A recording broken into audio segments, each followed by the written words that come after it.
ከፐርሶናል ፕሮኖመን ጋር በተገናኘ እዚህ ጋር እንደምታዩት ዲፐርሶናል ፕሮኖመን ኢም አኮሳቲቭ ተውላጠ ስሞች ወይም እነዚህ ስምን ተክተው የሚገቡ ተውላጠ ስሞች ማለት ነው። በእነሱ በአኮሳቲቭ ፎርም ላይ በጀርመንኛ ቋንቋ ምን አይነት ቅርጽ ይዛሉ የሚለውን የተሰራ አዲስ ቪዲዮ አለ።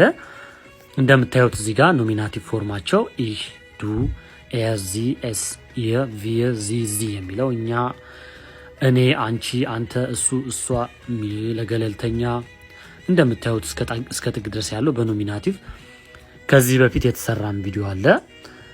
እሱንም ገብታችሁ ዩቲዩብ ቻናል ላይ ማየት ትችላላችሁ። ለአሁን ግን አሁን የተሰራው አዲስ ቪዲዮ ይሄንን እነዚህ ፐርሶናል ፕሮኖመኖችን በአኮሳቲቭ እዚህ ጋር እንደምታዩት ሚሽ እኔ ወይም እኔን እንላለን። ዲሽ አንተን ወይም አንቺ አንቺን፣ ኢም ኢን እሱ እሱን ማለት እንችላለን። ዚ ደግሞ እሷ እሷን፣ ኤስ ደግሞ እሱን ለገለልተኛ፣ ኦይሽ ደግሞ እናንተ ወይም እናንተን እያልን በምንናገር ሰዓት ማለት ነው። ኡንስ ደግሞ እኛ ወይም እኛን፣ ዚ እርሶ ወይም እርሶን፣ ዚ እንደገና እነሱ ወይም እነሱን የሚለውን ሙሉውን ቪዲዮ ዩቲዩብ ቻናላችን ላይ በዲቴይል ታገኙታላችሁ። ገብታችሁ እዛ ላይ ተመልከቱ።